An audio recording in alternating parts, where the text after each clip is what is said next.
For the past month, Wargaming has been showing us balance changes that they are planning to implement into the game, most likely in the next update for all of the tier 10s. Now, I'm a fan of rebalancing the game. If there are problems with vehicles that should be fixed or resurrected, then that's fine with me. But, as I've talked about in previous videos, I have a problem when Wargaming just says, let's change everything, without understanding the implications and impact of what they're doing to the overall environment of the game. And yeah, today's video is going to be the best example of that yet. Wargaming has decided to rebalance all of the European nation. Now, this is obviously the nation I was most scared of, because of the fact that European tanks right now are some of the deadliest vehicles in the game. We've got autoloaders like the TVP, we've got hard-hitting tanks like the 60 TP, or the busted comp tank like the Strv K. There's a lot of vehicles right now that are completely influencing the matchmaker, and if Wargaming balances the wrong way, are going to influence it even more. And oh boy, wait until we break into some of these vehicles. There's a lot of upvotes, especially for vehicles like the 60 TP, which just shouldn't be getting upvotes. I don't think people understand how toxic some of these changes are going to be. So yeah, let's start off with that 60 TP. Hit points are going up by 100. Yes, you heard that right. The vehicle currently has about 2,650 hit points, so increasing them by a further 100 and adding on that little percentage bonus, probably going to have around like 2,700 and either 50 to 2,780-ish hit points, somewhere in that ballpark. Ah, yes, clearly, the 60 TP is now a German super heavy. The damage per shot is going to be increased by 30 hit points on the standard, 20 on the premium, and 40 on the high explosive. So it's going to look like 630 on the AP, 550 on the heat, and 720 on the high explosive.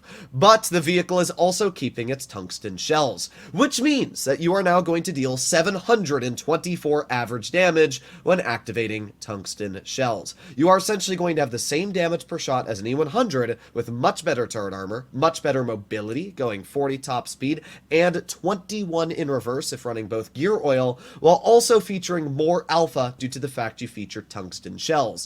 What? Okay, let's keep going. Shell layout has changed. It's going to have APCR as standard, and heat is going to be losing a lot of pen. It's going to be losing about 15 millimeters of its penetration. That's actually good. It's really the only nerf that the vehicle's getting, but it doesn't even make sense why it's getting a change.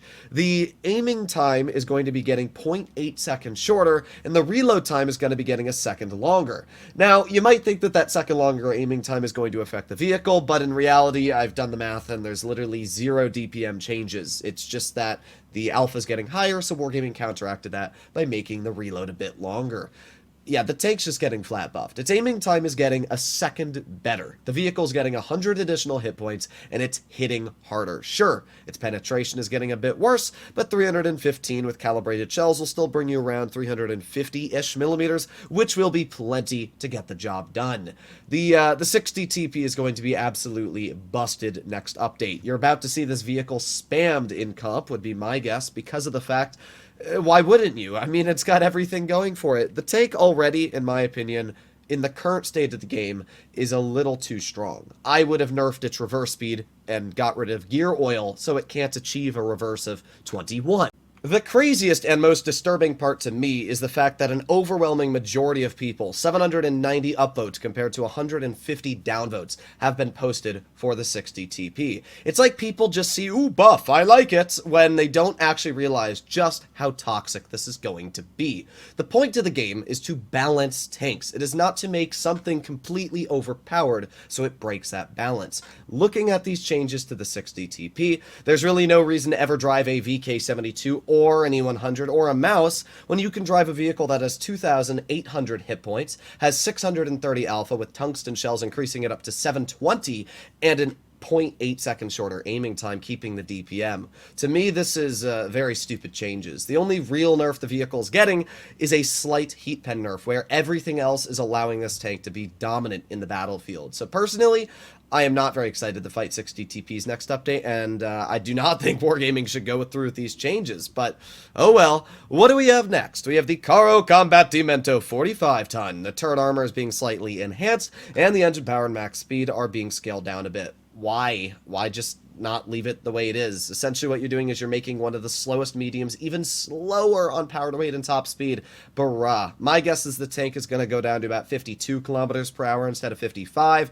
And yeah, with the engine power getting worse, it's going to be a lot less enjoyable to drive the vehicle. So that's a bit annoying. It says the turret armor is slightly enhanced. I'm not sure what that means. If it's enough of a buff on the turret, it might become quite stronghold down. But we'll have to see what exactly happens to the tank. I was thinking, actually, Wargaming was going to buff its mobility. As I said before, it's one of the slower mediums, so it's a little weird they're making it even slower, but oh well. At least the tank's not getting changed on the gun or anything like that, so that's actually fine with me. The Caro 3 Minotaur is getting APCR as the base shell, which is the same as the 60 TP. I don't know why Wargaming keeps doing this. Like, AP is a fine and fantastic shell. Why are we giving everything APCR? Like, huh? The tank is also losing shell velocity with APCR? Like, huh? Okay, weird. The engine power is also getting worse, but the HP is getting higher, and heat shell velocity is increased. So I want you to think about what Wargaming has just said here. They're making the standard shells from AP to APCR. APCR is a faster shell that has worse penetration loss over distance. But to counteract that, they're giving heat better shell velocity, and the APCR, which should have better shell velocity, worse. What? Does Wargaming not understand how shells work? Like, I'm so confused. Either way, the Minnow, not really that many changes in general, but it is getting a lot more hit points, about 100 in total buffed. So this is going to help the tank a lot, especially in the frontline position. It's going to make it a heck of a lot stronger at dealing with opponents. So quite a big buff overall, I would say, when it comes to this tank, especially because nothing else is really being changed, although we'll have to see what the engine power change is, because right now the Minnow is already one of the slowest tier 10s, so again, they're changing something that I necessarily wouldn't have changed on the vehicle. Now the Projeto is getting a massive buff. The vehicle's auto-reloading time gets 0.48 seconds shorter on the first shell, 0.96 seconds shorter on the second shell, and an additional 0.48 shorter on the third shell. This is 2 seconds in total off of the overall clip when it comes to this vehicle, which is a pretty massive amount of time you are saving. The Projeto is going to have 2,908 damage per minute if you dump the entire clip and shoot as a single shot. So that means if you're just shooting your base reload, the vehicle is going to have 2,900 DPM. That is a lot when you add into the fact that dumping your clip, you also get 700 damage from your 2 shells. So this vehicle, when dumping the clip from 3 shells to 0, is going to have about 3,600 damage per minute, effective for that minute of shooting. That means that you'll essentially be on par with the STB-1, even the Leopard or vehicles like the Object 140 next update, but you also are an auto-reloader, which means you have these additional shells added into your tank. So the vehicle is getting a massive buff, which is fine with me, because I love the Projeto, and it's a vehicle that I think is incredibly underrated. Now, to counteract this buff, the turret armor is getting nerfed, the hit points is getting nerfed, and the armor penetration is getting nerfed, but the engine power is being improved. So that's actually fine with me. I'd really like to have that engine power improved. I think the turret should be nerfed. I would also like to see the hull nerfed. Hit points, I don't necessarily agree or disagree. We'll have to see how much it's nerfed by. And the armor penetration, we will also have to see how much it's nerfed by. They're not really telling us, but hopefully the premium is still fine and enough to cut through the majority of tier 10s.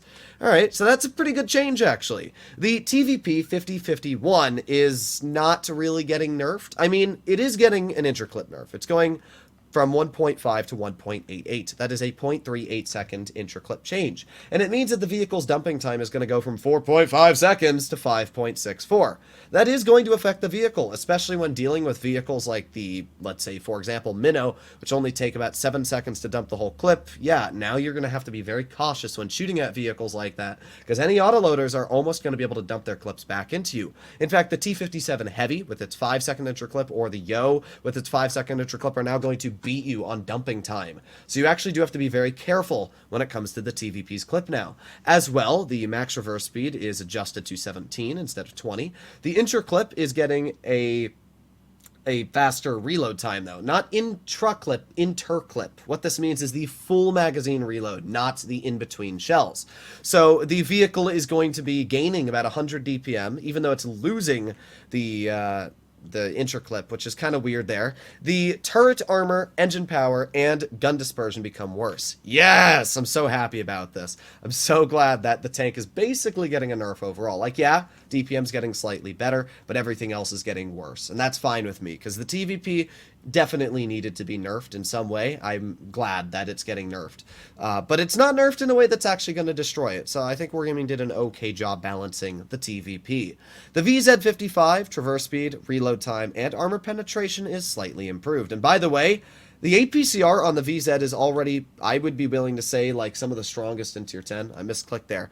But if we make our way over to the VZ, which is right here, the vehicle already features 346 millimeters of APCR pen. If Wargaming buffs it up to 350 or even higher than 350, this might be the highest penetration Tier 10 heavy in the game, because it's APCR, which effectively is insane. So I'm actually really excited to see what the VZ is going to be like next update, because the vehicle is already really at a mediocre point, and with these buffs, it's probably going to make it actually quite strong. We have the Strv K nerf. Now, for anybody that bought the Strv K, I hate to break it to you, but this tank was very expectantly going to get a nerf. Right now, it is the highest performing Tier 10 in the game. It has a 60% average win rate, which is 5% higher than like the next highest performers. It's insane. So it makes sense completely to me why the vehicle's getting nerfed. And this is one of the few vehicles that I do fully agree with when it comes to collectors on Wargaming changing. And to be fair, it's not getting a massive nerf. The tank is just not going to be used in comp anymore. The turret armor and lower plate are weakened. Okay, well the turret wasn't already that strong, so that's not too bad. And the lower plate is already dookie, so that doesn't matter. Reload time is getting 0.3 seconds longer. So the vehicle's going from about 3,460 DPM to 3,300. It's still got plenty of DPM, and it'll still get the job done. Armor penetration is set to 252. I don't actually know what the standard pen is, but it doesn't sound like it's getting changed much. Gun stabilization gets improved, and combat stabilization battle mechanics are added. So essentially, the tank really isn't getting a massive nerf here, especially when you take a look at the engine power boost being removed. That's fine with me. I think the E6 and Strv K should have differentiation, and I don't think the Strv should be a medium. It's supposed to be a heavy. So it's still going to go 46 kilometers per hour, or 47, whatever the top speed is, and the tank is still going to have good DPM. It's also going to be much better on the move, which is good. It has terrible on-move dispersion right now, so I'm glad that the tank's getting more accurate on the move. I actually think Wargaming is properly balancing the vehicle here, so that's actually fine with me. It's rare that Wargaming does a good job balancing. And then they bring us to the Kran, and this is where all fun in the game gets removed, because the Kran is going to be broken. Once again, people are upvoting this change. In fact, the highest yet, it's about a 90% upvote rate here, and people just must be delusional in my opinion. The Kran is already one of the strongest performers in Tier 10, and there's so many people that try time and time again to argue with me and say, oh, but the Kran can get rushed to this and that. No, it can't.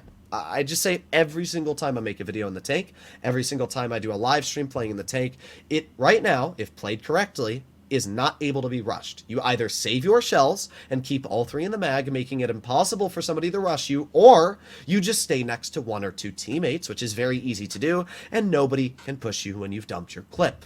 The vehicle, I'm able to average in its current state 3,500 average damage and have a 77% win rate, which are some of the highest Tier 10 stats I have.